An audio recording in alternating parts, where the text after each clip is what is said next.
Welcome to SBS News in Easy English. I'm Greg Dyatt. Police in Western Australia say there is still much work to do after the dramatic rescue of 4-year-old Cleo Smith. Cleo was found alive and well early on Wednesday at a property in Carnarvon, just minutes from her family home. The discovery came more than 2 weeks after she disappeared from her family's tent at the remote Blowholes campsite 75 kilometres north of Carnarvon. A 36-year-old Carnarvon man was taken into custody and questioned over the suspected abduction. Aboriginal and Torres Strait Islander climate activists at the COP26 summit are calling for greater involvement in Australia's climate change policies.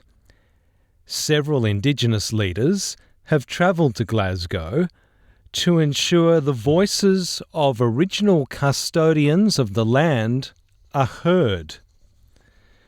Dr. Virginia Marshall is a researcher at the Australian National University and a leading voice on how climate change affects Aboriginal communities. She says it's important Indigenous voices are heard. We need to really say to governments around the world, if you listen to Indigenous peoples, we can work together with our fire management practices, with our understanding of the land and The waters. New South Wales government has announced an inquiry into hate crimes against members of the LGBTQ+ community. The judicial inquiry will investigate crimes against gay and transgender people which took place between 1970 to 2010. And it has special powers to force witnesses to give evidence in a court of law. New South Wales has recorded 308 new locally acquired cases of COVID-19 and 4 deaths.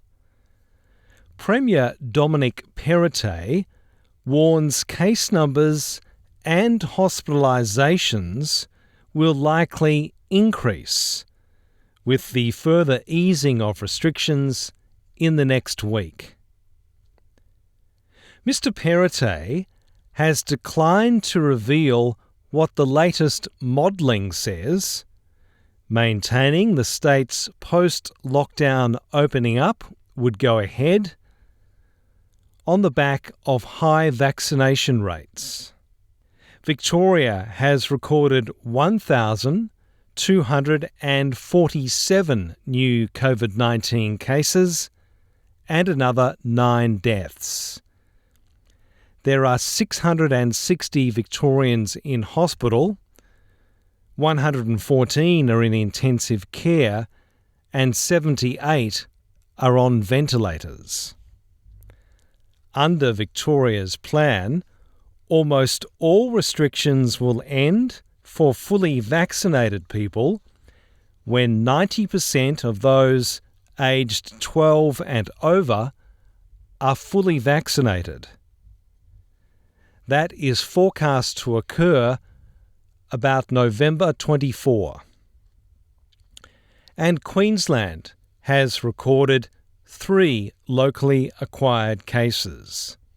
The World Health Organization says the number of coronavirus cases has risen in Europe for the 5th consecutive week, making it the only world region where COVID-19 is still increasing.